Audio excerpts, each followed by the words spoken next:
Welcome everyone. I've covered it a few times now, but thanks for joining us. We're on record, everybody. So thanks for muting yourselves again. Feel free to put your cameras on. Welcome to the England Colleges Playing Opportunities webinar for 21-22. We've got about 45 minutes to an hour of a few updates from across our partners from the RFU, England Colleges, RFU and AOC Sport. And then, of course, the main meat of the webinar will be about the actual competitions programme and then some Q&A. So thanks for those who've submitted questions. The chat function's available. So if there is things that you've forgotten about as we went through before you signed up, please use the chat. We've got John Hull monitoring that, so we can pick that up in the Q&A piece at the end. So we might as well get started. So Martin, if I can hand over to you for the intro, that'd be great. Great, thanks Mike. Good afternoon everybody, and yes, huge thank you for giving up the time to join us this afternoon on an interesting day where obviously the main topic of conversation is the selection of the Lions. Colleagues, just before you all joined, we've all offered our opinions of who should have been in the squad and who shouldn't be, but I'm sure we're all looking forward to a summer of some fantastic rugby, hopefully. But today's all about colleges, all about colleges rugby. And I've been really pleased to see that across the country, the engagement in rugby activity. A lot of colleges continued some form of activity right through the whole lockdown pandemic. And now as we're starting to emerge out the other side, it's nice to hear of some games, some friendly matches going on. And we've got students engaging back in the game, because we all know they've missed it terribly. But I think not only the students have missed it, but the staff have as well. So today is all about playing opportunities going forward, competition. I must say my thanks to colleagues on ECRFU, from the RFU and from AOC Sport for the work they've been doing behind the scenes. Lots of chat and meetings to discuss what the menu can be for you guys for next year. The opportunities that can exist, and there'll be a lot of detail on that later on in the webinar. But simply what we're looking to do is to continue with that partnership with the league structure that AOC Sport provide, which many of you are familiar with, where you sign up for the leagues, you pay a set fee and you get a number of fixtures within that league structure. We've also explored other types of competitive provision, which will be available to the sector, and colleagues will give more details about that later on. And elements of those particular structures will actually incur no charge to colleges. The key thing we want is participation. We want to be driving up levels of participation. We want students to enjoy their rugby at whatever level they pitch themselves at, whether that is at the very highest level or just purely participatory level. We want to really rise up the levels of participation and encourage those transitions into clubs, and for those students who then subsequently leave us, whether that's onto university or back into the club game. That's what we're all about, and if we do that successfully, then we're really helping the RFU to drive the game forward. So great to see you all. When I look through the list, it's great to see some familiar names, and welcome to those that I haven't met before. Amazed that some people are still doing the job. Your enthusiasm is fantastic. Well done to you guys. I'm going to say no more. I'm going to be here throughout, and I will join you at the end, and I'm going to be intrigued to hear what's said, and also see the questions that many people have asked already. So without any further ado, I'm going to hand over to Mark Saltmarsh from the Rugby Union, who is just going to carry on with give us a general update in terms of where the Rugby Union are at the moment. So Mark, over to you. Thanks Martin for that great introduction as ever. Hi everyone, great to be able to update again, and isn't it good to be talking about how rugby can be played rather than if it can be played, and which we did up until March. So that's fantastic. It's great there's been people out there playing the game. What I was going to do very briefly is just sort of give a bit of an update around return to play, where we are and where we go next, and signpost you to some of where that information is, and then we'll obviously get into the meat of the competition stuff later on. So as I'm sure many of you are aware, we continue to be at stage D2 at the moment on our return to rugby roadmap as of the 26th of April.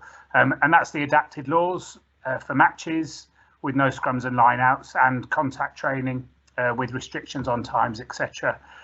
We're still urging people to, along with government guidance, to stay as local as possible if they're playing fixtures, so that we're doing all the right things around travel restrictions and things as well. But that is in place. D2 is in place for all of us in the college sector until the end of the age grade season at the end of this month on the 31st of May. We then move into our summer programme, and we launched a couple of weeks back the summer activity framework, which replaces the usual regulations for summer activity. And as many again will be aware, what we're trying to do is stay in line with the steps, the government steps back to freeing up lockdown and freeing up social distancing, etc., which is due to finish on the 21st of June. Things look to be going the right way. However, we're in a discussion at the moment about when we can move to stage E, and that will particularly affect the adult game, of course, rather than the age grade game. In fact, there's discussions going on this afternoon. We know the earliest that would be the 17th of this month, but that's part of that discussion at the moment, whether we and other team sports are able to move to our next stage as well. But of course, what's key for us, of course, is, and for you, is what can we do in the summer term and through into the summer holidays and the build up to September. And our summer activity framework covers all the activity in June, July and August. So that summer term period. And also, of course, pre-season. Some of you will do a pre-season activity in August as well, so it will cover that.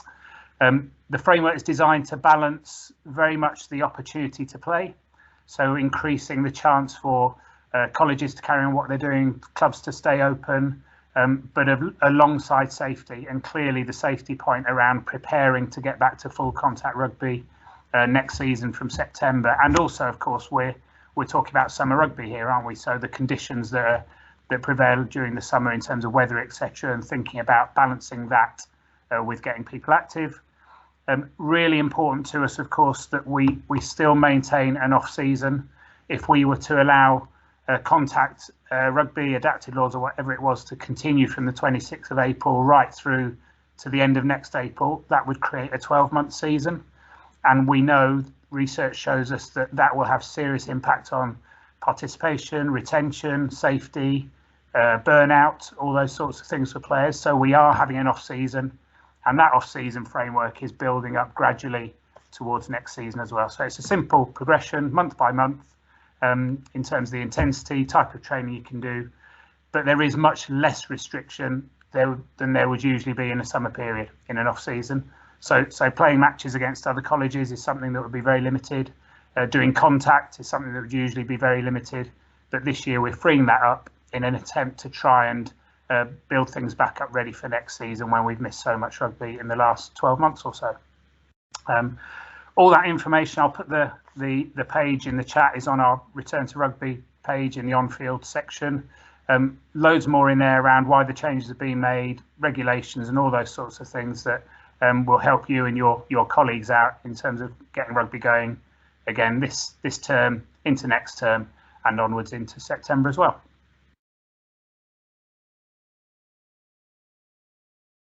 That's it from me, Mike. Thanks, Mark. Hand over to Dean. Yeah. Afternoon, everybody. You'll be pleased to hear I don't have a lengthy update to give you, and much of the AOC Sport update will be provided by Andy during the main part of this webinar. I guess I just really wanted to highlight how pleased we are at AOC Sport to finally be able to offer some playing opportunities across a number of sports. So hopefully most people will be aware that yesterday saw the start of our what we've termed summer series. Andy and the competitions team and our development officers as well have worked really hard to sort of salvage what we could out of the number of playing weeks left in the year. We were determined throughout the pandemic really to make sure we offered something to members, both throughout the lockdowns with our virtual activities, but absolutely focused on where we could play, making sure that play did happen. So I'm really pleased with the work that the team have done to do that, and I'm absolutely delighted that member colleges have taken that opportunity and are getting back onto the field of play. Looking ahead, obviously we really hope that next season will resemble much more a normal playing season across all of the sports that we offer. and you should be aware that the entry forms and expressions of interest are all out at the moment, and they're available and should have seen those via our newsletter. But if you've got any concerns about entry forms, then do get in touch with us, because we'll obviously be able to direct you in the right direction in terms of entry for all of our competitions.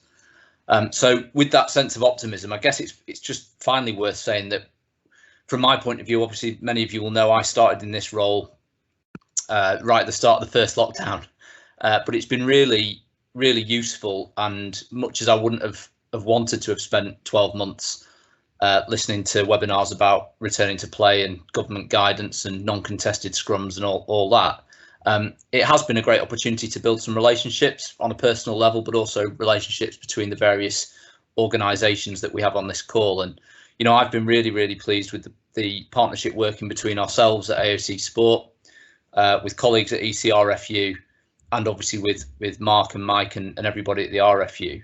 And it's probably worth remembering, not that we probably forget too often, but all of us on this call are here because we love the sport. We want to see the game of rugby grow and develop in colleges. And you the delegates on this call, or the representatives from colleges, you're our members at AOC Sport.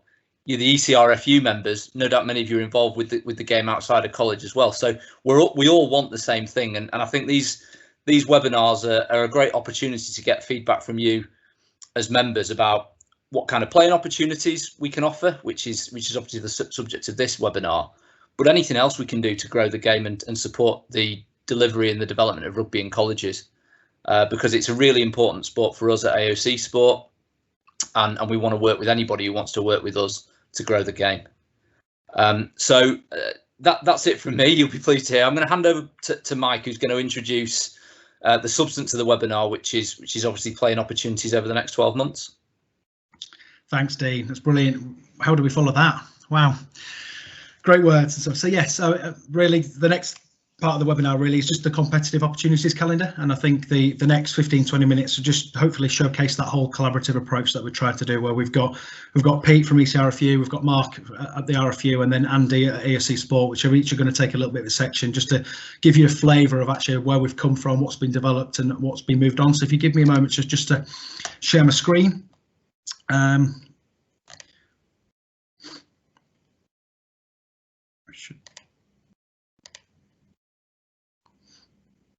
Okay, and I'll just be happy to pass on to Pete Chapman. There you go, Pete.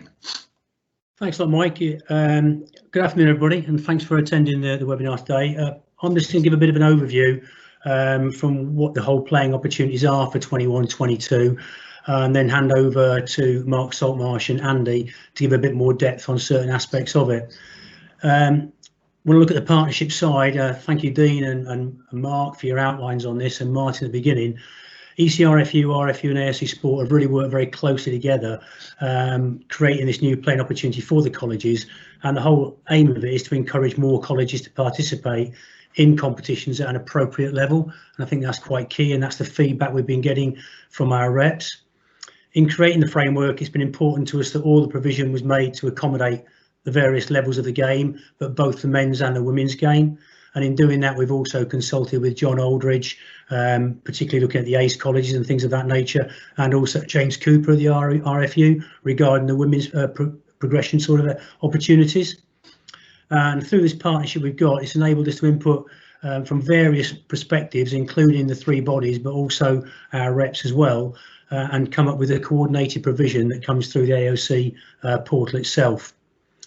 The principles, well, what we try to do is seek to provide a framework that ECRFU and RFU were keen to provide, that manages overplaying as well, and also seeks to develop players as well as the opportunity. As such, the playing calendar is designed to support these principles, and you'll see that from the AOC Sport and how we've tried to prevent the overplaying of players, if we can do, through the calendar. It was also vital to us that both the men and women's game were provided for in a manner that encouraged development right the way through. And the whole programme is, as you can see, the bullets that are there, is to try and give a real cross section and try and provide opportunities at all different levels. Something really new is the post-Christmas ACE Premier League type conference, and I'm not going to give too much away there. Mark will talk more about that, and it's a real opportunity for those teams that are playing in the AOC Prem League to play against the ACE development squads, while the other lads are off playing in the academy games, and so really develop the game at that level as well. When we come to the Men's Spring Cup, the idea is we've really looked at a spring term cup here that will follow when the league finishes at that sense, and it's something we've had from representatives saying to us we really want to see a cup competition back, and so therefore this cup competition will be offered. And I know we may have some colleges from Wales on board today, and the list that was looking there, but just for the cup is for English colleges only at this point, because it's an England Colleges Cup at this particular point. And the aim for the competition here is to provide a cup for those colleges that aren't involved in the conference. So therefore it might be the second team of an ACE squad that are actually playing in the conference, or a Prem squad, or it may be a progression team squad that are playing in there. And that's the principle behind the actual cup competition. Then see that we've got the women's 15s, and the idea here is to try and pull together teams that are playing at 15s levels, and aimed at colleges and schools also who wish to compete in this. The programme we base basically on a friendly basis to start with no specific league structure, and it's aimed to encourage the development of the 15-a-side game nationally. It is aimed also at the end of that particular season to host a showcase women's 15-a-side game, which will be an invite for the two teams to actually play in that alongside the men's final at the same venue on that day. And then we've got the women's festivals. And the women's festivals, they're for colleges who either have a development squad as well as their main elite type squad, and or colleges who are keen to develop or even introduce their girls to competition itself. Groups of colleges will be pulled together to come to one central venue and compete in formats that suit the colleges, 7s, 10s, 12s, 15s, whatever it might be on the day.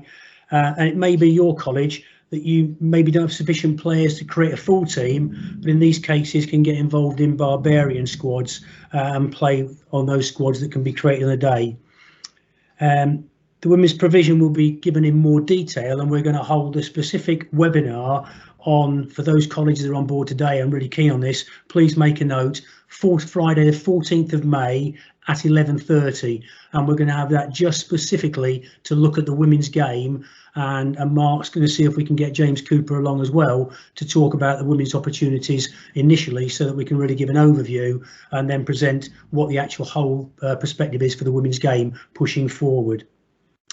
We then obviously as well also have the existing AOC Sport Leagues, and Andy Perelsi is going to pick up this in a little while and explain how they're going to run again this year. And the last thing I'd like to just pick up is that as you log on to the AOC Sports site and you register for your various competitions, there will be an automatic link taking you in, and you become a member of ECRFU as well. And that's really quite key to us, so that we can keep in direct contact with you as colleges, ensure you get all the right communications and all the benefits of being an ECRFU member as well. I think the key thing, as Martin outlined at the very beginning, and thanks to the partnership working together here, we're able to come together and offer these new elements of competitive rugby at a no entry fee, which is really key for us to grow the game in the college sector. At that point, I say thanks for listening. I can pass over now to Mark, who's going to give a bit more of a background to the ACE conference, which brings in the Premier League side as well. Thank you very much. Thanks for that, Pete. Great stuff. So yeah, it's Pete's first bullet point that I'm going to talk through just briefly, and a number of you who are sort of in this bracket of a college that's playing in the men's Premier Division in AOC Sport, or playing in the RFU ACE League, who might be on this call. This is some of the conversations we've had about that sort of difficult post-Christmas period. Once the leagues are starting to wind down or the ACE League is over, a number of you have talked about trying to maintain a playing offer for those players who aren't in the under-18 academy programme and who you're looking at trying to develop further. So what we've done is looked at very simply pulling that together into what we're calling a conference, where we'll take those who play in the three Premier Division, as was this year, 3 Premier Division AOC Sport Leagues, and those that play in the ACE League, and offer you the opportunity to come together for 6 to 8 fixtures over February and March during the season. So that'll be in February, March 2022. to actually get those players together to play in an environment which doesn't have points attached to it, isn't a competition as such, but will be highly competitive because, of course, you're all playing at those sorts of performance levels within the college sphere. So what we're going to do is to try and provide a set of fixtures as much as possible on a local basis, although we know there will be some opportunities and non-regionalised games as well that we can include, and that opportunity to really work on the development of those players, potentially those of your players who might still be with you the season after, but that's very much the flexibility of what we're talking about in the conference. So the rationale is definitely to provide you something that works for you, for your players, gives them a regular playing opportunity, which has been difficult to create in previous years, and provide a fixtures programme for both the ACE League colleges and schools and for the Premier Division colleges, as we've talked about. Now, it is opt-in, so we're not saying you have to do it, and some of you may well have a fixture list that exists, that's already planned, that you're quite happy with. That's not a problem at all. This is very much about opting in for those that it's appropriate for, and then once we've got that expression of interest to opt in through the current process that, as Pete mentioned, through their AOC Sport Competitions entry process, we'll then be able to put together what the schedule will look like. We'll do that over the weeks after the closing date next in a couple of weeks' time on the 21st of May, pull that together and then look to sort of finally confirm it in September when everyone's back and has more of a handle on their squads, etc. as well. So we'll have a draft schedule released for those that want to take part in June, and then confirm that all in September. We'll work together as everyone's talked about so far. This has been a real partnership piece of work, and we'll work together alongside the AOC Sport Competitions team to deliver it. John Aldridge, who many of you who are involved in the ACE League from the RFU, has been involved in these discussions as well. And John will be in support, ourselves will be in support, and then of course ECRFU and the Competitions Committee will also help monitor and make sure we're doing the right thing. So we'll be looking for feedback through the process as well, to make sure it's working for you. There's no reason, we don't think at the moment, to turn this into a formal competition, but that door is open, and those are some of the things that we'll work with those that play in the first season of this and about how it might look going forwards. But one of the keys to it, and Pete's principles that he outlined on that first slide, are really important. This is about addressing overplaying for those players who might be called on a lot after Christmas, might be playing in the academy programme. It's about addressing underplaying as well for the players who sometimes are left on the sidelines after Christmas, but who need that developmental opportunity. And most of all, it's about participation, as Martin talked about at the beginning, ensuring we've got a good regular rugby offer for those players who are in our top performance level of the men's game in colleges right throughout the season. More than happy for people to get in touch with us if they want more information about this going forwards, and that might be some of the questions that we get today as well. But that's the concept. That's what we're going to try and do this year, have a go at it, see how it works, and obviously keen to get as many colleges involved in it as possible. I'll now pass over to Andy, who's going to talk from the AOC Sport perspective around more broadly around the programme. Thank you, Mark. Good afternoon, everyone. I'm just going to run through the competitions that we'll be offering this year and the way, I think Dean touched on at the start, the way in which you get involved if you're not aware of that. So once again, we're going to be offering our Men's Premier League, and down the right hand side of the page you can see that I've got the Men's Premier and the Men's Regional calendar, which shows how it's formed. So the Men's Premier League will be groups of 6 playing each other home and away, and that will be squeezed as much as possible into the first term, so that all those teams will be automatically entered into the conference, and that will give you the opportunity to play those conference fixtures in the second term, with the best 8 teams from the leagues qualifying for the playoffs, which you can see take place towards the end of the term. Some of those dates may change. We had a little meeting earlier on today, and we may need to tweak one or two of those, but it'll be roughly that format. Then next to that, we've got our regional leagues. Again, groups of 6 playing home and away. As is always the case with these, they can be played flexible format. So we're all about getting teams out there to play. So if you feel that you can get 10 or 12 players together, that's what we're looking for. It's about playing every week, not necessarily going out with a squad of 22, 23 players. And they'll be run on the same format. That competition, again, will squeeze that as much as possible into the first term, which will then give those teams the opportunity to play in the cup competition in the second term. And that cup competition will be structured into sort of groups. So you'll play a group phase, a bit like Champions League, and then the group winners will go into a knockout stage. Then we've got men's festivals. So for those teams, again, that think, well, we may not be able to commit to every single week, or we've got a friendly program that we're quite happy with, we'll run a series of festivals throughout the year. The format of those yet to be decided, but could be sevens, could be ready for rugby. We'll look at that, and then we'll play those. So those teams are still developing the game and hoping to perhaps progress to 15-a-side in future years. And then we've got the Women's Sevens Cup, which we've ran for many years. A qualifying tournament, which will be on the 2nd of March. So again, regional qualifiers, the winners of each will then progress to a final. As we've already said, there are other women's events, which I'm not going to touch on yet. They are on the entry form, but we'll deal with those in more detail on the 14th of May. As always, our men's and women's sevens tournament as qualifiers for our national championship will be held on one Wednesday during the autumn term, and the finals are currently planned for the 22nd to the 24th of April at Nottingham University.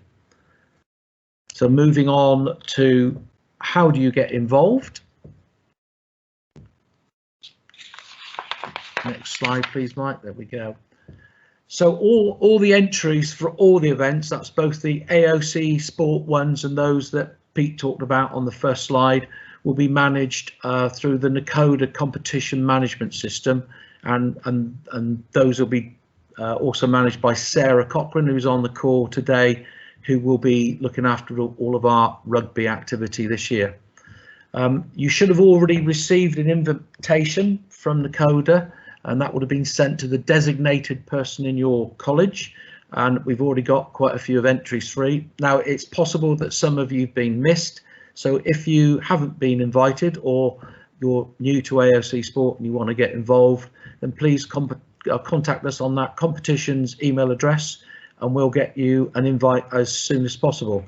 We'd like entries to be received by the 21st of May, and that enables us to go through the process that Mark touched on of making sure we've got the teams in the right leagues and getting fixtures. If you suddenly find later on in the season that you've got a team, you can of course enter, and we'll endeavour to squeeze you into a competition. That's it for me. Thanks. Back to you, Mike.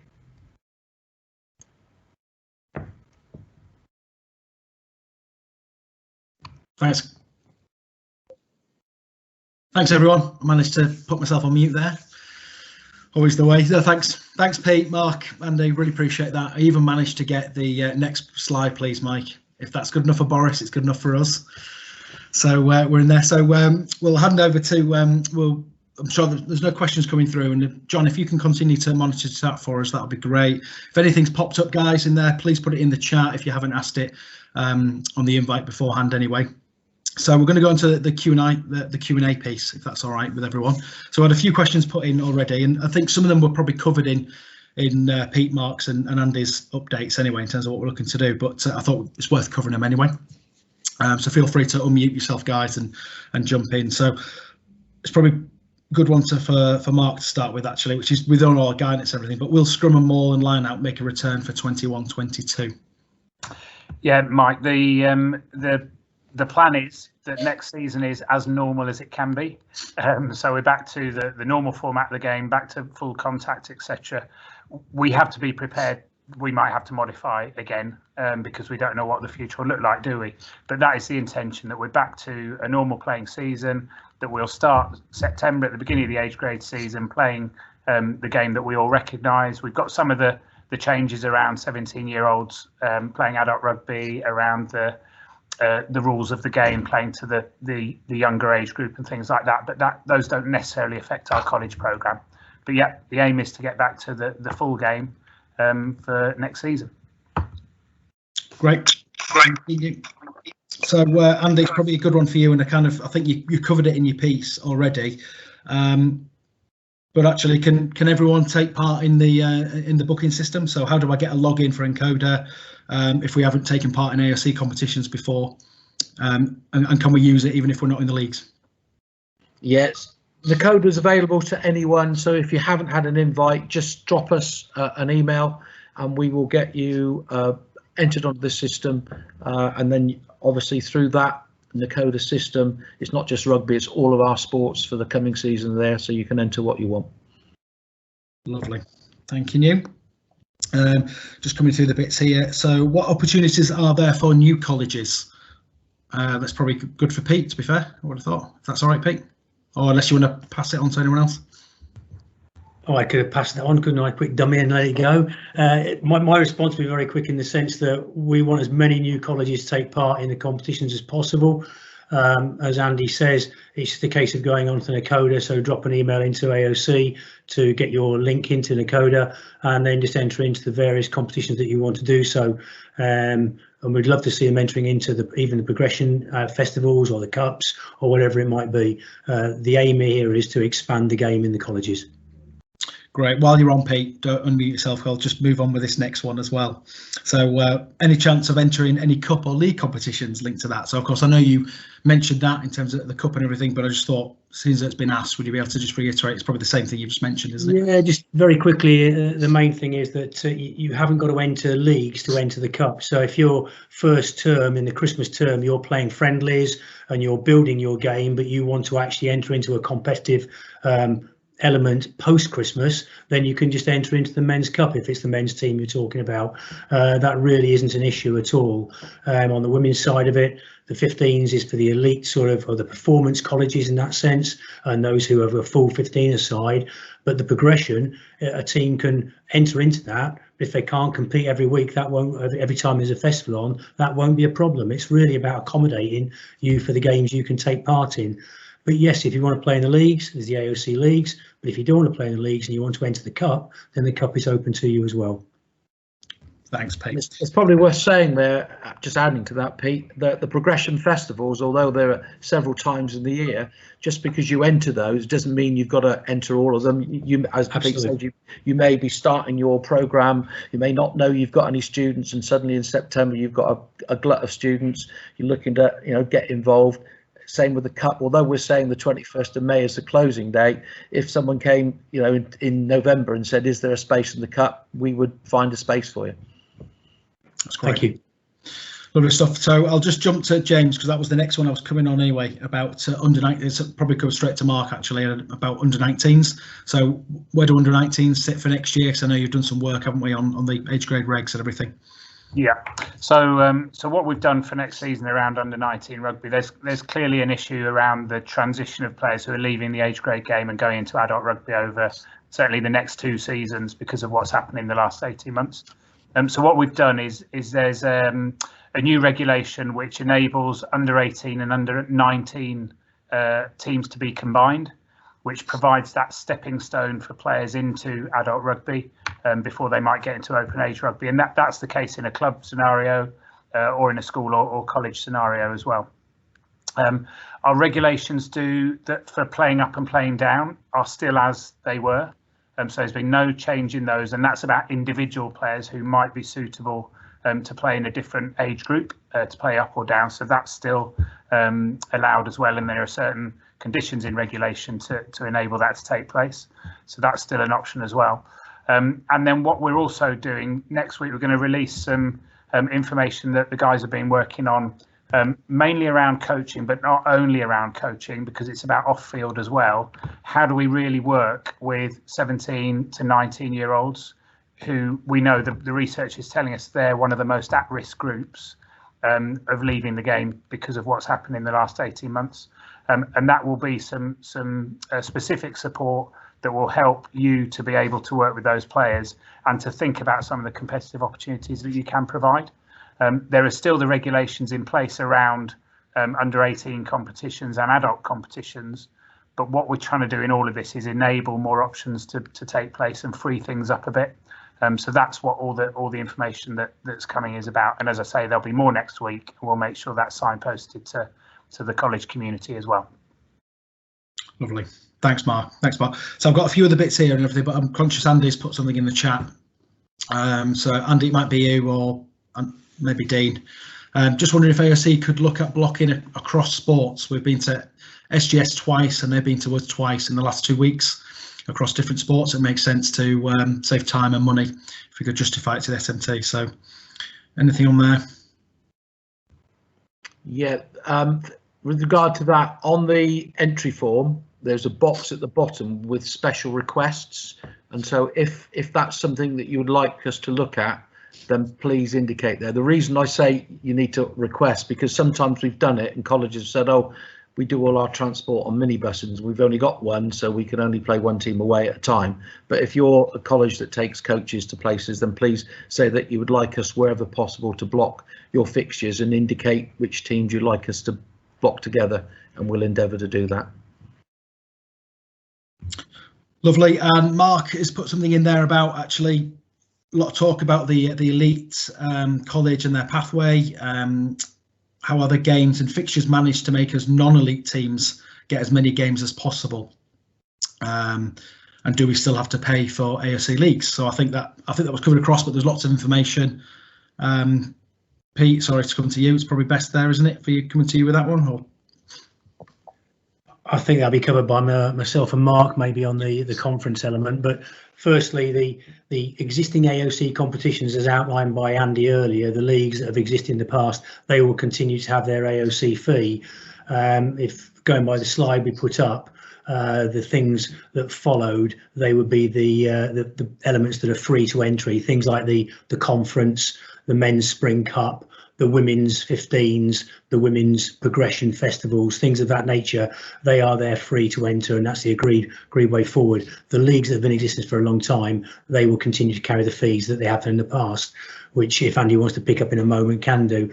Regarding the conference, I think you were mentioning there about the elite teams, the ace teams as well.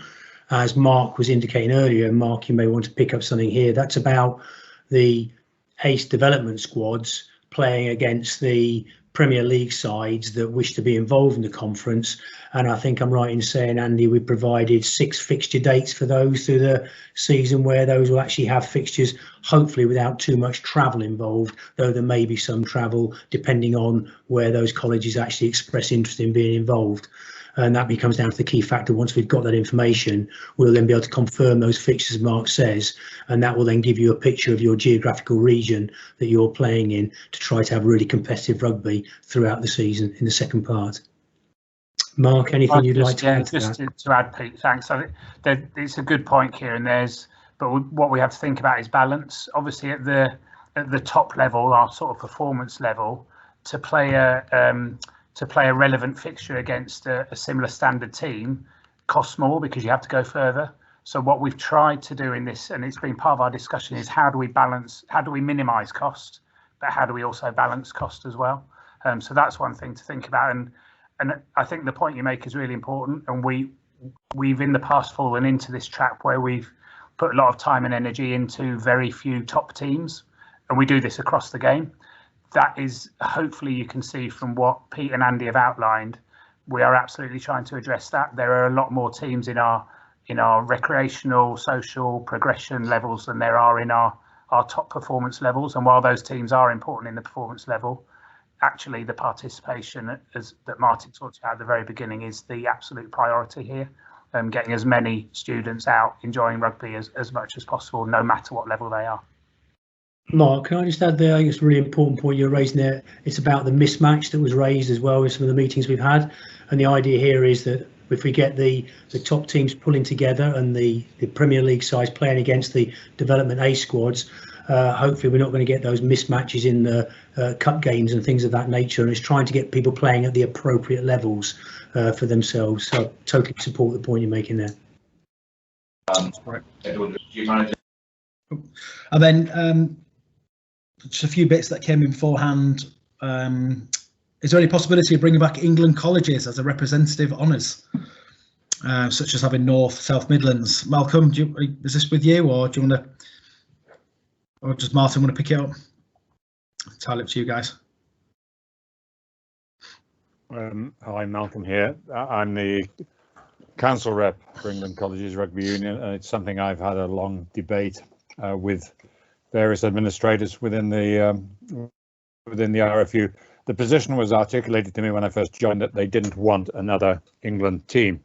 There were enough England teams right through the spectrum, age grade and above, and that position has been held firm. We have tried to encourage them to support an England Colleges team, but they want to reduce the number of England representative teams rather than increase them.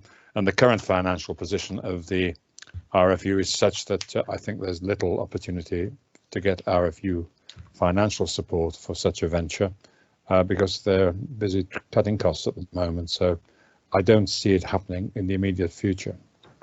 If England Colleges board position has been that if we had one, we didn't want it like the old one, which was supported by the students and the parents and the colleges. We wanted one that was supported by the RFU as a genuine England team. And I don't see that as a realistic possibility for the foreseeable future with the current financial position of the union. Thanks, Malcolm. I should say, sorry, that there are plenty of opportunities to play England under 18s, England under 20s, England counties, under 20s, etc. for college-based students. So there are opportunities to wear the badge. That's great, thank you.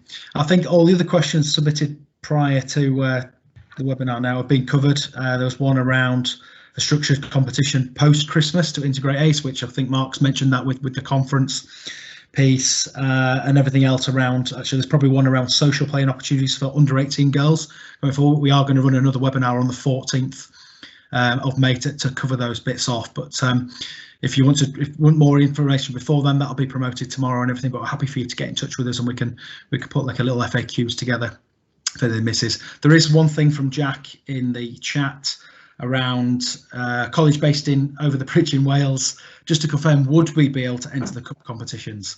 I understand at the moment, Pete, it's just for English colleges at this moment in time. Is that? Yeah, all the other competitions that are there, absolutely no problem at all. I'm really sorry, the cup competition at this stage is just for England colleges, and that we're trying to run an England colleges under 18 cup there. Yeah, okay. Lovely. I think that covers everything. Unless anyone, I'm happy for anyone to put anything else in the chat, or if you wanted to unmute and ask a question. If not, I'm going to hand over to Martin just to wrap us up very, very quickly and everything. And I appreciate we've kept attendance all the way through. But I'll give it a minute or so. Does anyone want to unmute and ask anything? Has anything cropped up during the updates?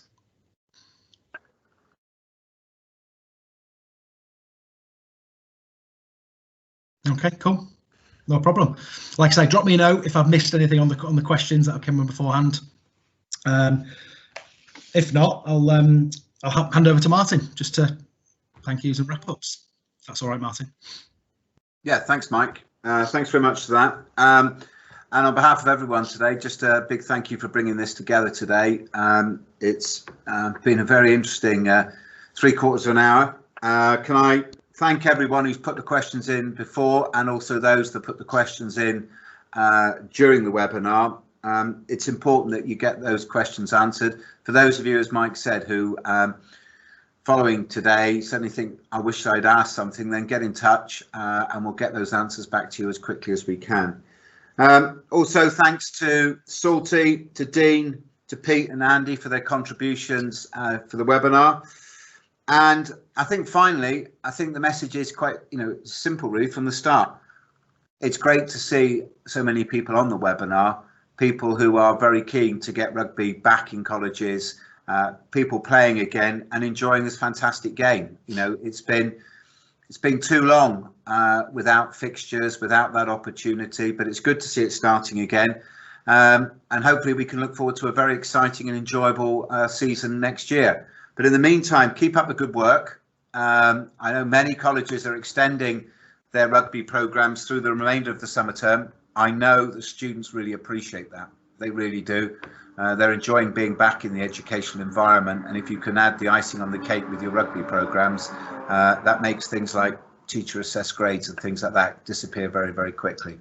So can wish you all a good remainder of term. Just a reminder from what Mike said, there's a girls webinar on the 20th of May at 10 o'clock.